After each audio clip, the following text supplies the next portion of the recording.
You are spending approximately $500 every year just to heat water for your shower, your dishes, and your laundry for a family of 4 for the rest of your life. There is a loop of black pipe that can produce most of that hot water at zero fuel cost, using nothing but sunlight and physics. No electricity, no gas, no moving parts, no maintenance contract, nothing. 1/3 of homes in Miami, Florida, used this exact system in the early 1900s. Today, 85% of Israeli homes run on it. The technology has been commercially patented in the United States since 1891. Fewer than 2% of American homes have one. You will spend an estimated $15,000 heating water over the next 25 years using your current system. The equipment that replaces most of that cost runs between $800 and $1,500. One installation, no fuel bill, 2.5 decades. The reason your plumber has never mentioned this is not a knowledge gap. It is a business model. In this video, we're going to show you who erased this technology from the American home, how they did it 3 separate times over 100 years, and exactly what you can do this weekend with $150 from a hardware store to start taking your water heating costs to nearly zero.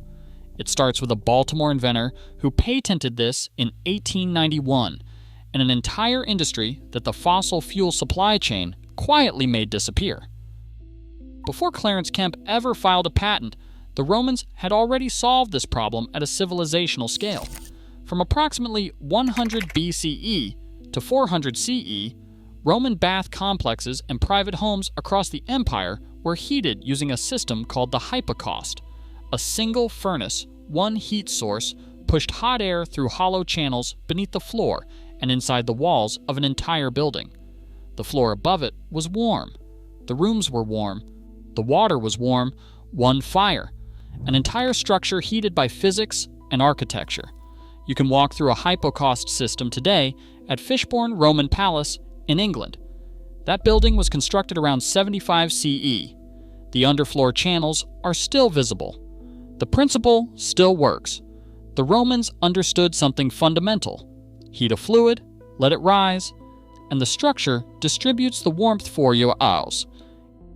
1800 years later, in 1891, a Baltimore inventor named Clarence Kemp filed U.S. patent 451,384, the Climax solar water heater, black painted metal pipes, a glass cover to trap heat, cold water entering at the bottom, hot water rising by convection into a storage tank above.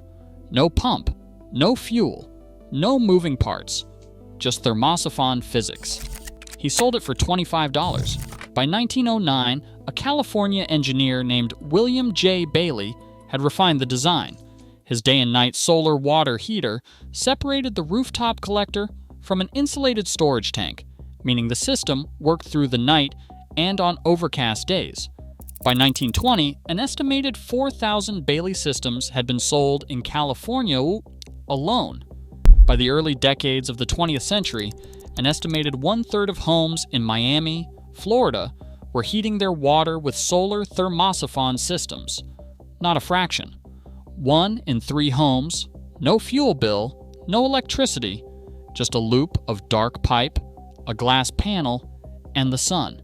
So why, in 2024, is the average American paying $500 a year for something that was essentially solved before the First World War? Leave a black garden hose coiled on your driveway on a summer afternoon. Come back in 2 hours and run it. The water coming out will be hot, genuinely hot. Not warm, hot. That is the thermosophon principle. That is Kemp's patent of 1891. That is the foundation of the technology heating water for 85% of Israeli homes right now. Here is the mechanism in plain terms. A flat panel of dark metal pipe sits on your south-facing roof, enclosed in a glass-fronted box. The glass lets sunlight in and traps the resulting heat, the same principle as a car parked in summer sun. Cold water enters the panel at the bottom. The sun heats it. Hot water is less dense than cold water, so it rises. It flows by pure convection up and into an insulated storage tank mounted above the collector. Cold water flows in behind it to replace it.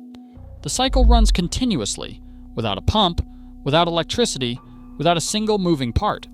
According to the United States Department of Energy estimates, a properly sized solar thermal system in a sunny American climate can offset 60 to 80% of a household's annual water heating needs.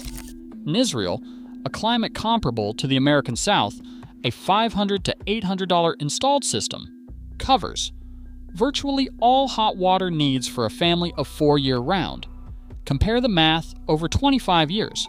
A standard electric water heater costs approximately $800 to $1,200 to install and runs approximately $500 to $600 per year in electricity costs for a family of 4. Over 25 years, that is $12,500 to $15,000 in operating costs, plus 2 or 3 replacement units at $800 to $1,200 each. You are looking at $15,000 to $18,000 over a quarter century for a system with a rated lifespan of 8 to 12 years. A quality solar thermosyphon system, professionally installed, costs $1,500 to $3,000. It has no meaningful fuel costs. Its rated lifespan is 20 to 30 years. Over the same 25-year period, you spend under $3,500, including installation and maintenance. The case study that proves it is not a climate exception is Israel. In 1980, the Israeli government passed a law requiring solar water heaters in all new residential construction. The technology is overwhelmingly thermosyphon, a collector on the roof, a storage tank above it, and a loop of pipe connecting them. No electronics. Today, approximately 85% of Israeli homes heat their water this way. The country estimates it saves the equivalent of 8% of its total electricity generation annually, not from solar panels, from a pipe on a rooftop. Cyprus, an island with abundant sunshine and high electricity costs, has the highest per capita solar water heater penetration in the world, estimated at approximately 93% of homes. Not 93% of new builds, 93% of all homes. No moving parts, no electricity required, no fuel bill. The sun and thermosyphon physics are doing the work that a $600 a year electric appliance currently does in your home. But the performance is only half the story. The real question is why this technology, commercially proven since 1891 and adopted nationally by Israel and Cyprus, remains in fewer than 2% of American homes today. It did not disappear once. It disappeared 3 times. Each time, for the same reason, someone in the supply chain made more money from the alternative. The first erasure happened in the 1920s. Natural gas pipelines expanded aggressively across Southern California, backed by utility companies with strong financial incentives to establish large customer bases.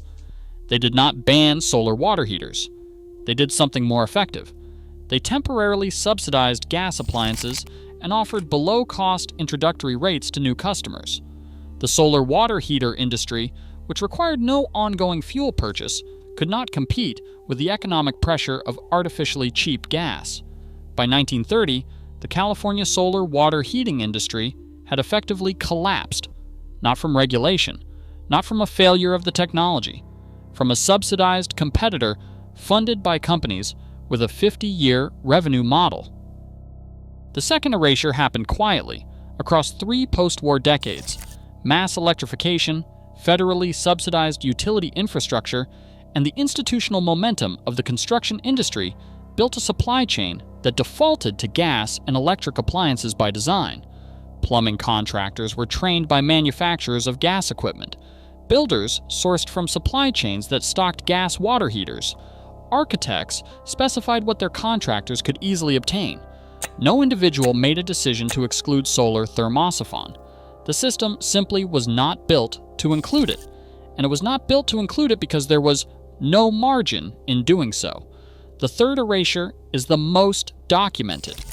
After the 1973 oil crisis, The Carter administration introduced a 30% federal tax credit for solar energy installations, including solar water heating. By the early 1980s, the United States solar thermal industry had grown to an estimated 2,000 companies and employed approximately 20,000 to 25,000 people.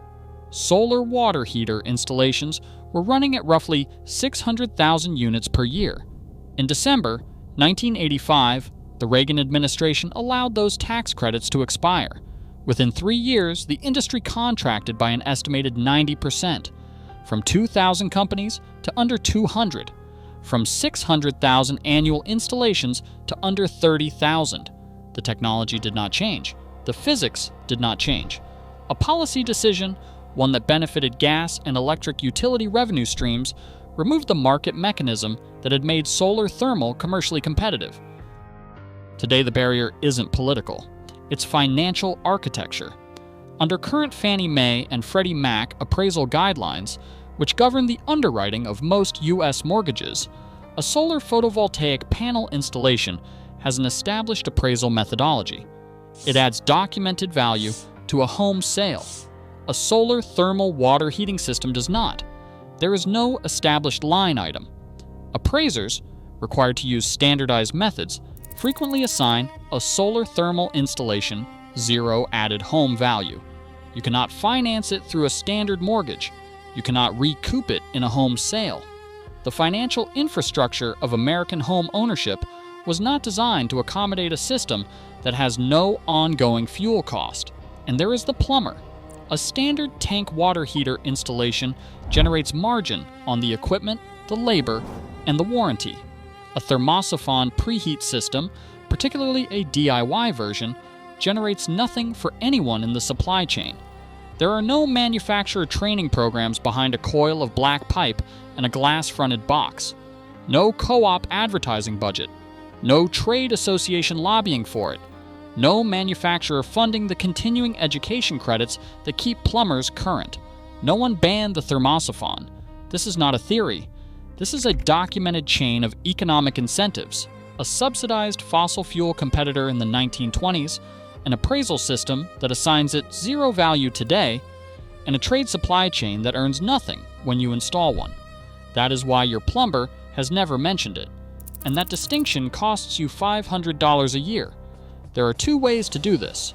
One requires a contractor, one requires an afternoon and a hardware store trip.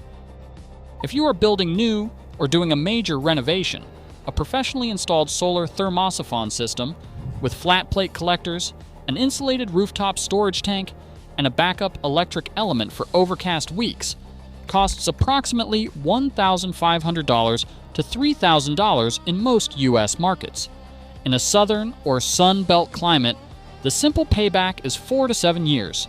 After that, you are running your water heating at near zero fuel cost for 20 more years. The Solar Living Institute in Hopland, California offers hands-on training courses if you want to understand the system before hiring anyone. The Florida Solar Energy Center publishes free technical installation guides on their website. NREL hosts a free solar water heating sizing calculator at no cost.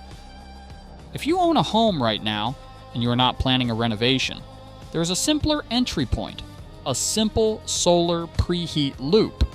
You install a solar collector or a coil of dark pipe before your existing water heater's cold water inlet. The sun preheats the incoming water from a typical groundwater temperature of around 50 degrees Fahrenheit to 100 or 120 degrees Fahrenheit before it ever reaches your tank.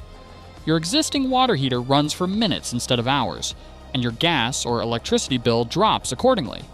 The simplest version costs between $150 and $400 in materials. A coil of black polyethylene irrigation pipe, the same 3/4 inch pipe available at any hardware store for $40 to $60 per 100-foot coil, can be mounted on a south-facing roof surface and plumbed in line before your water heater's cold inlet. This is not an engineered system. It will not give you 80% savings. In a sunny climate, it will reduce your water heating costs by 30 to 50% for the price of 1 month's utility bill in materials. This is Clarence Kemp's 1891 patent, made from modern materials, available at any hardware store, installed in an afternoon by anyone who can cut a pipe.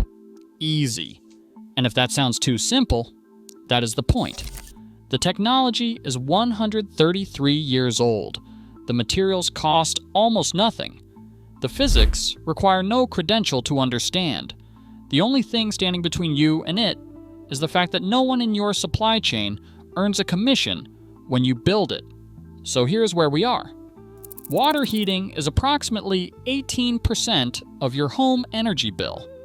A loop of black pipe on your roof can eliminate most of it. This has been commercially proven since 1891. The country Israel mandated it in 1980, and now saves the equivalent of 8% of its national electricity generation from a pipe on a rooftop. Cyprus has it in 93% of homes. It is common in Greece and Australia. Those are countries that looked at the same physics and the same sun and made a different decision than the American supply chain made for you. No one banned this technology. The system just was not designed to profit from it. And that is a distinction that has cost American homeowners an estimated $500 a year, every year, for the better part of a century. The people who understand this are already doing it. They are not waiting for a plumber to recommend it, because they understand why that recommendation will never come.